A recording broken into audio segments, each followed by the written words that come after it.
Guys, कैसे हो आप सब। सो थ्रू माई व्लॉग्स और वीडियोस आप मेरा लाइफ का काफ़ी जो पार्ट्स है, काफ़ी रूटीन है वो देखते रहते हो कि डेली मैं कैसे रहती हूँ, घर कैसा है। और एक कॉम्प्लीमेंट मुझे काफ़ी मिलता है कि आपका जो घर है वो काफ़ी ऑर्गेनाइज्ड, काफ़ी क्लीन रहता है। हालांकि मेरे घर पे एक टॉडलर है जो कि बहुत ही नॉटी है, घर बहुत ही मैसी कर देते हैं। मैं बिलीव करती हूँ कि हाँ, बच्चे को मैस करना है, बट एज अ पेरेंट हमारी ड्यूटी बनती है कि उनको क्लीनिनेस के बारे में बताएं कि घर को कैसे ऑर्गेनाइज रखना है वो भी बताएं। तो मुझे घर को ऑर्गेनाइज रखना बहुत ही पसंद है। ऑर्गेनाइज रखने के लिए मैं थोड़े टाइम के बाद जो घर है वो डीक्लटर करती रहती हूँ। तो डीक्लटर जो है वो भी अलग अलग पार्ट्स में डिवाइडेड है। तो ज़्यादा टाइम नहीं वेस्ट करूंगी। तो सबसे पहले मैं बात करूंगी कि मैं कैसे डीक्लटर करती हूँ। तो उसके लिए मैं पूरा एक प्लान बनाती हूँ कि मुझे इस रूम से स्टार्ट करना है। डीक्लटर मैं दो तरीके से करती हूँ। एक जो होती है, एक चीजें आपने काफी यूज करी है, काफी वो पुरानी हो गई है, वो यूज करने लायक नहीं है और आप इसको सीधा डंप कर सकते हैं। और दूसरी है जो आपने काफी केयरफुली चीजें रखी हैं, जैसे कि क्लोथ्स है आपने बहुत रेयरली पहने हैं, तो आप वो डोनेट कर सकते हो, किसी के काम आ सकते हैं। या तो डिस्कार्ड करती हूँ या डोनेट करती हूँ। तो स्पेशली कपड़ों के मामले में या कुछ कॉस्मेटिक्स है जो एक्सपायर्ड है वो मैं फेंक देती हूँ, जो अभी मैंने बहुत कम यूज करा है वो किसी को दे देती हूँ। तो इस तरीके से वो किसी ना किसी के काम आ जाता है। तो बेडरूम में सबसे पहले मैं वार्डरोब सेट करती हूँ, क्योंकि वार्डरोब जो जहाँ से आप कपड़े निकालते हो रखते हो वो सबसे ज्यादा मैसी होता है। तो मैं सबसे पहले अपने वार्डरोब को ध्यान देती हूँ कि मुझे अपना वार्डरोब ऑर्गेनाइज रखना होता है। और उसके बाद बेड स्टोरेज आप चेक करते रहे, क्योंकि कुछ ना कुछ आता है बेड स्टोरेज में, आप डंप करते रहते हो कि हाँ इसमें है, इसमें कोई किसी को दिखने वाला नहीं है। तो आप थोड़े टाइम के बाद बेड स्टोरेज देखते रहे कि हाँ उसमें कौन सी चीज है जो आपने 6 मंथ में नहीं यूज करी है, जो 6 मंथ में अगर आपने नहीं पहनी है, यूज नहीं करी, तो वो आगे भी आप यूज नहीं करने वाले हो।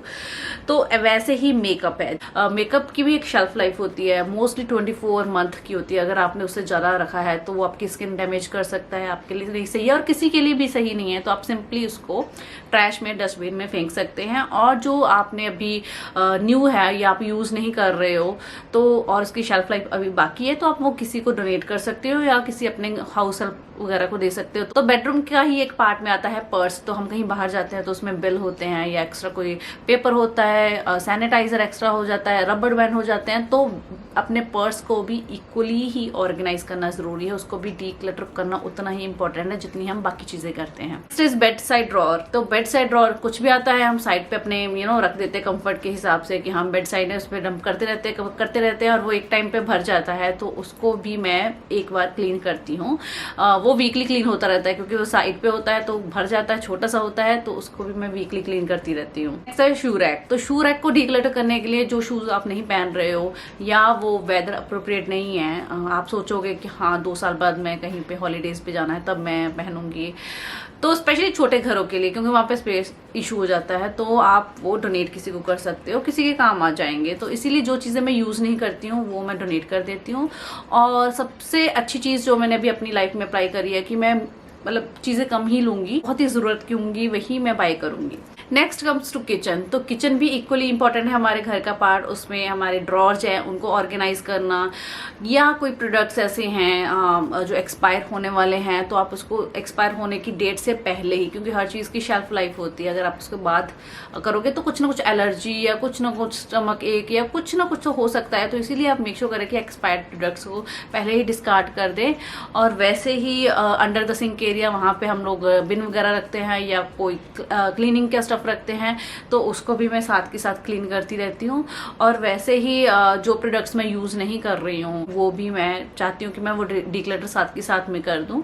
और वही जो मैंने बताया कि अभी मैं वही चीजें ले रही हूँ जो यूज में होने वाली हैं। और वैसे ही फ्रिज जो है, फ्रिज में फ्रूट्स आते रहते हैं, वेजिटेबल आती हैं, मिल्क रखते हैं, कोई ना कोई डेयरी प्रोडक्ट्स रखते हैं, तो फ्रिज जल्दी गंदा होता रहता है। तो फ्रिज को डीक्लटर करती रहती हूँ साथ में।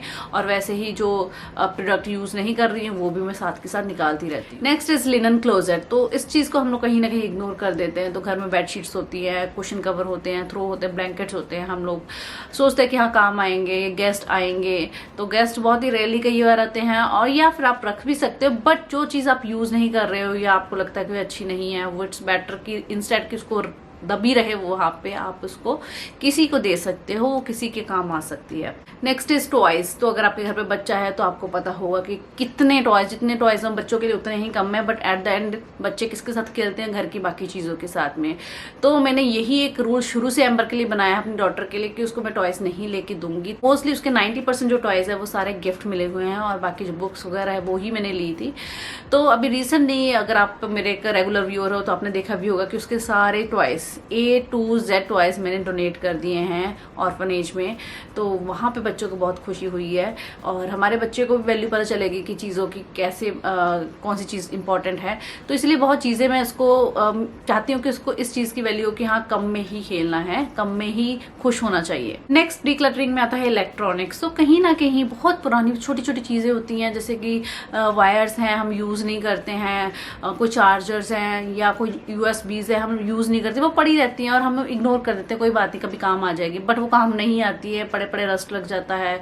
कोई लाइट्स होती हैं तो वो मैं साथ के साथ डिक्लटर करती रहती हूँ। तो मेरे घर में कोई स्पेस नहीं है सिर्फ फालतू इलेक्ट्रॉनिक्स के लिए। तो आप यही सोच के अगर चलोगे तो आपका घर जो है नीट क्लीन रहेगा, और आपकी जो लाइफ है वो भी ऑर्गेनाइज रहती है। आते हैं लिविंग रूम पे। तो लिविंग रूम में डेकोर होता है, आपका सोफा होता है, टीवी कैबिनेट्स होता है। तो लिविंग रूम का जो पार्ट्स आता है उसमें जैसे कि लिनन क्लोजेट में मैंने बताया कि कुशन कवर या थ्रो कुछ आप यूज़ नहीं कर रहे हो तो आप वो किसी को दे सकते हैं। डेकोर की चीज़ें हैं जैसे कि हॉलीडे डेकोर है, आप उसके अकॉर्डिंगली घर पे डेकोर करते हैं तो आप उसको अच्छी तरह स्टोर करके रख सकते हैं, ताकि अगर आपको नेक्स्ट हॉलीडे पे यूज़ करनी है, फेस्टिवल पे यूज़ करनी है, या जो चीज़ नहीं काम आने वाली है सिंपली आप किसी को दे सकते हो। मे बी जो चीज़ आपके घर पे जंक हो वो दूसरे के लिए क्या पता बहुत ही इंपॉर्टेंट हो। तो इसीलिए मैं इन चीज़ों में बिलीव करती हूँ। और वैसे ही अगर आपके घर पे आर्टिफिशियल प्लांट्स है या लाइव प्लांट्स है, मेरे घर पे काफ़ी लाइव प्लांट्स हैं, तो उनके जो लीव्स हैं, लीव्स को अच्छी तरह मेंटेन करना, तो it's also part of decluttering. ऐसे अगर आपके पास बुक शेल्फ है या टीवी कैबिनेट्स है, उसको भी आप साथ के साथ ऑर्गेनाइज करते रहे, अरेंज करते रहे। थोड़ा शफल करते रहोगे, एक तो लुक भी अच्छी आएगी और जो एक्स्ट्रा सामान है वो भी आप सेट कर पाओगे। नेक्स्ट मैं डीक्लटर करती हूँ मेडिसिन ड्रॉर। तो मेडिसिन घर में कोई ना कोई आती रहती है, बच्चों की मेडिसिन होती है, मेक श्योर करें कि उसकी आप एक्सपायरी डेट जरूर पड़े, और जो जिसमें अभी थोड़ा टाइम होता है 6 मंथ हो वही आप घर पे रखें। और वैसे ही कोई मेडिसिन अगर आप खा रहे हो तो जो बचती है वो आप सिर्फ रखें, और वो सीजर के साथ काट के उतनी रखें, और बाकी जो है वो आप जस्ट फेंक दें। तो इसके साथ जो आपको पता होगा कि हाँ आपको यही मेडिसिन खानी है, जो डॉक्टर प्रिस्क्राइब करते हैं वही रखें। और उसके अलावा छोटी छोटी मेडिसिन पड़ी रहती है, हमें पता भी नहीं होता कि इसका नाम क्या है, तो वो सिंपली आपको यूज में नहीं आती हैं, क्योंकि उनमें जो सॉल्ट है वो थोड़े टाइम तक ही वर्क करते हैं। ड्रॉर को ऑर्गेनाइज करना, डिक्लटर करना भी इक्वली ही इंपॉर्टेंट है। नेक्स्ट है paper work, documents. So of course बहुत सारे पेपर वर्क, बहुत सारे डॉक्यूमेंट्स ऐसे होते हैं बहुत इंपॉर्टेंट होते हैं, बट उसके अलावा कई होते हैं कि हम लोग एक्स्ट्रा कॉपीज बना के रख लेते हैं जो हमें चाहिए भी नहीं होती हैं, या बहुत ही पुराने एक्सरेज, मेडिकल रिपोर्ट्स जो बिल्कुल काम नहीं आने वाली, तो वो आप सिंपली डिस्कार्ड कर सकते हैं। ऐसा नहीं है कि आपको रिसेंट वाली ही डिस्कार्ड करनी है, आप जो 1 या 2 साल पहले की हैं जो आपको बिल्कुल नहीं चाहिए वो आप सिंपली डिस्कार्ड कर सकते हैं। सिंपली अगर आपको डिस्कार्ड नहीं करनी है तो इसको एक अच्छे वे में ऑर्गेनाइज करके रख सकते हैं। Next office desk. तो आजकल जैसे कि काफ़ी लोग वर्क फ्रॉम होम कर रहे हैं तो काफ़ी टाइम उस पर स्पेंड करते हैं, तो कोई ना कोई सामान रखा ही जाता है, तो काफ़ी स्टेशनरी स्टफ होता है, तो आप उसको डिक्लटर कर सकते हो जो नहीं यूज़ कर रहे हो। और वैसे ही मुझे अच्छा लगता है कि अगर उस पर आपने कुछ डेकोर पीस रखा है उसको आप चेंज करते रहो, तो उसके साथ भी वो जो ऑफिस डेस्क की लुक है वो चेंज हो जाती है। Next is bathroom and laundry area. तो बाथरूम में जो भी प्रोडक्ट्स आप यूज़ नहीं कर रहे हो, स्किन केयर के हैं, कोई बाथ प्रोडक्ट्स हैं, या आपकी कोई स्किन केयर रूटीन में आप यूज़ नहीं कर रहे हो, तो सिंपली वो डिस्कार्ड कर दे, डिक्लटर कर दे। और उस जो भी आपकी बास्केट है तो उसके लिए मैंने एक बास्केट लगाई हुई है, तो उसमें मैं सब सामान ऑर्गेनाइज करके रखती हूँ। थोड़े टाइम के बाद वो मैसी हो जाता है तो उसको ऑर्गेनाइज अगेन करती रहती हूँ। और अगेन अगर आपने उसमें कुछ डेकोर पीस रखा है तो आप उसको चेंज करते रहें। तो इस तरीके के साथ में मैं जो है डेकोर और ऑर्गेनाइज और डिक्लटर करते रहती हूँ। और इसके साथ आई फील कि मेरी जो लाइफ है काफ़ी ऑर्गेनाइज रहती है, क्योंकि उसके साथ मुझे पता होता है कि मेरी चीज़ कहाँ पे है, और सिंपली मुझे कभी कोई चीज़ चाहिए होती है मैं डायरेक्टली वहीं से उठाती हूँ। सो आई एम श्योर कि आपके लिए भी ये वीडियो हेल्पफुल होगी। Welcome back with another video soon. Till then stay happy, stay beautiful, bye.